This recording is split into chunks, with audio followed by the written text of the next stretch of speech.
This video is based on a 2021 movie titled Tom Clancy's Without Remorse. Alert, spoilers ahead. The movie starts with a soldier who is washing his hands in a pool, and he is pulled in, and a shootout begins. Some soldiers come out of the water and go through buildings where they get to a CIA outpost. The lieutenant, Karen Greer, asks Ritter what the CIA got for her today. He tells of a hostage who is a CIA operative who they believe is being held by the Syrian government forces in a nearby building. Shootings are still ongoing as the hostage's identity is confirmed. John Kelly realizes that they are not Syrians, but rather Russians who killed one of their men. 3 months later, John Kelly is at a party with his wife Pam in Washington, D.C., and he says he will retire from the military. In Charlotte, North Carolina, a guy is with his family feeding his son, and his wife asks him to empty the garbage for her. He goes to empty and a truck from behind comes hurriedly and hits him, leaving him lying helplessly, and a child is heard screaming. Kelly and his wife arrive home, and they have a flashback of a photo they took a while back. In Atlanta, Georgia, another guy is held up in traffic, has a quarrel with his girlfriend. He tells her they were out with some of the boys at Harpies. John asks how his girl is, and Pam humorously says she is pregnant. He starts kissing Pam, who rejects, saying she really needs to go to sleep tonight, kisses her goodnight, and he agrees not to stay downstairs all night listening to music. John is enjoying his music and snacks. Suddenly his laptop goes off, to which he takes his gun as some armed men come in. One of them shoots at a bed that seems to have someone, and then turns to the guy they are with and shoots him too. A shootout begins between John and the men, till he's shot and the torch points to the guy on the floor as well, who unmasks himself trying to breathe. John tries to reach the torch as he calls out to Pam, who is not responding. All he sees when he reaches the room are blood stains. In the CIA meeting, John is said to be the third person in the Special Operations Unit to be attacked in the last 24 hours. The FBI provided the remaining team members and their families access to security and protective custody. They have to be alert to the fact that the SEALs get themselves in a lot of trouble with drug arms information, hence they will put every possible scenario into consideration, as said by Ritter. Karen asks what putting every possible scenario into consideration was all about, saying her men were not dirty. She asks Ritter how come both times her world is on shit, he is always in the middle of it. In his hospital bed, John has a dream where he is kissing his wife, and she's blown away by some strong wind, and he starts breathing heavily, to which Karen asks for a doctor. John wakes up and asks for his wife. After Karen struggles to say something, a tear drops, and all he asks for is a name, which he is still not given. In her office, the secretary comes in and receives a harsh welcome from Karen after failing to knock, and asks how far Kelly can be trusted. Kelly is asked if he knows the drill, and is given chest presses to 15. In the CIA headquarters, Langley, they have a meeting with Karen, the secretary, and Ritter. The secretary says he asked the CIA to brief him on the situation related to her men, and thought she would like to be present. The massacres around the killed men and their families were following attacks on U.S. soil. Karen orders John to drink, tells him she finally understands how he must have felt on the helicopter in Syria about Ritter. CIA doesn't support any further investigations into the attacks or Pam's murder, says Karen. She says she will probably go to jail for giving John the passport papers. The 3 were cleared by the chief of intern, and the 4th survived as a ghost. Kelly goes back to his house and breaks down. He goes downstairs, picks up his backpack, and unlocks a safe, and takes his guns and starts drinking. He starts trouble pretending to be drunk, but he's chased away by the guards as a guy in suits gets in his vehicle and drives past Kelly and the guards. He finally leaves.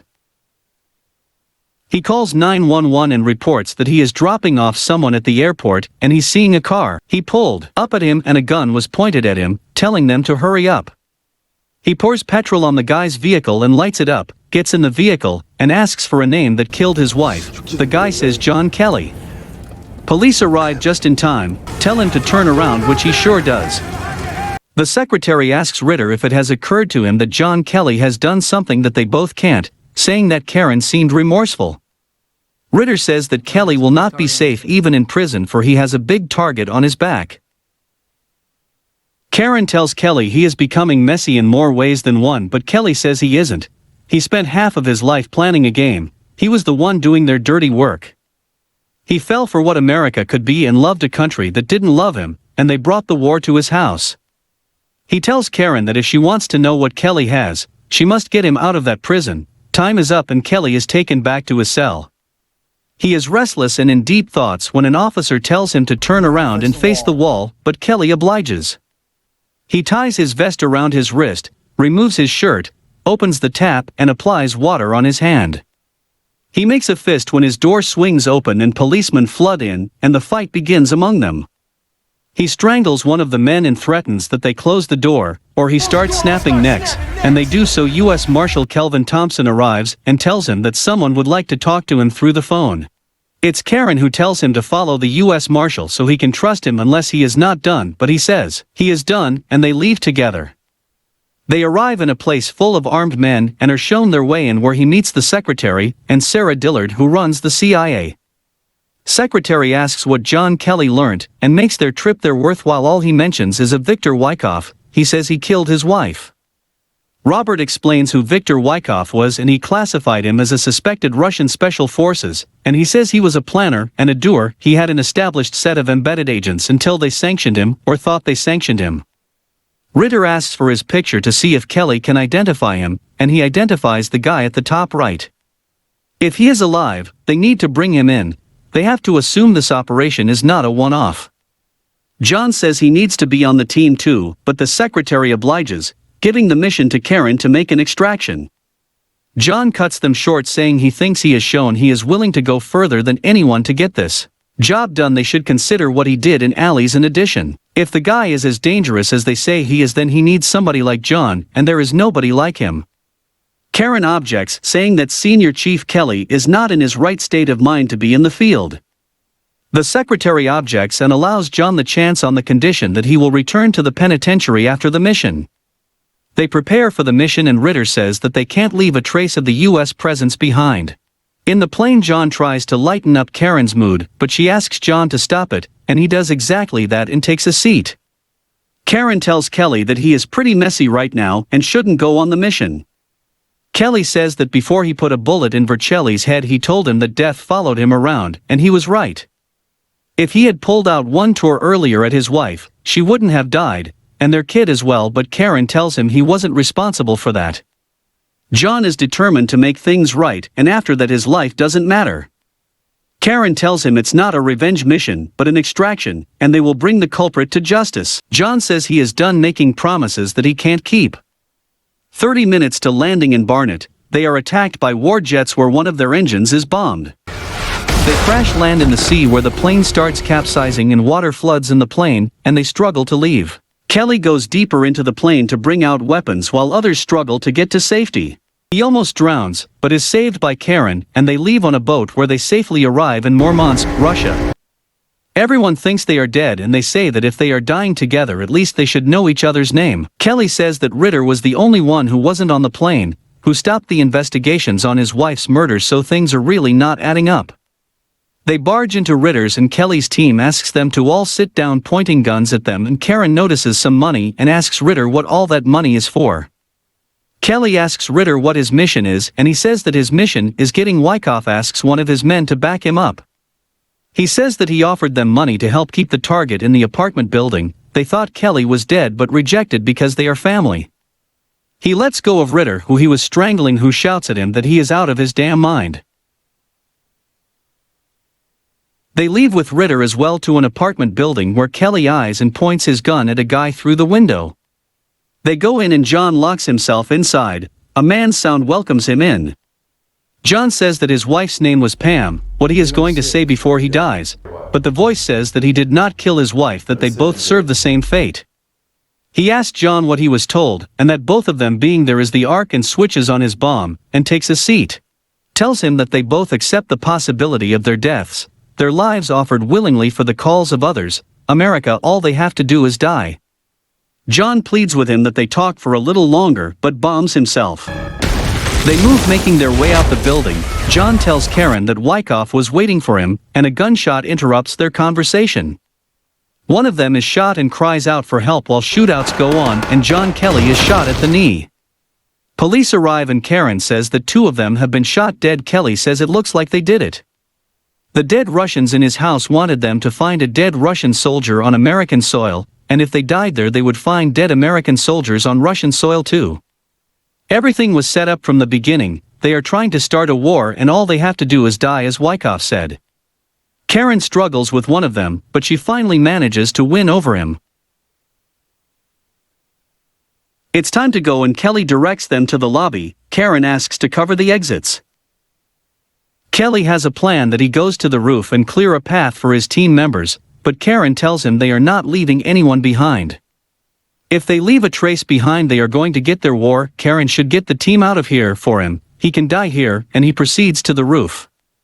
A bomb is fired at one police vehicle and shootings continue and Karen and her team proceed with the escape. John searches for his bullets and in the process he is shot and drops from the roof, and his bag falls away from him. He is attacked by one soldier and they both fight, but he strangles and snaps his neck. He drops him to a lower floor and the soldiers notice it. He leaps and escapes in a police uniform and their vehicle. Karen comes to him and helps him out of that car to the port. Ritter takes him to the ship for first aid and they all leave together. Kelly asks both Ritter and Karen if they heard what Wyckoff said, says that Wyckoff was not a king. He was just Kelly on the other side, all he had to go back to was jail. John says that he was wrong, he misunderstood Ritter. Having a drink, the secretary goes to the washroom and when washing his hands, John appears behind him and he is shocked. He tells John that Greer told him Kelly was dead and Kelly says he had to go ghost to get him information that he wanted. The secretary asks what information and Kelly tells him it's about the mission, and that they were not supposed to make it out alive, that it was a CIA operative trying to heat up tension with Russia. Secretary says nothing surprises him anymore. John strangles him and handcuffs him in his vehicle and asks him why he chose to kill his family, his team.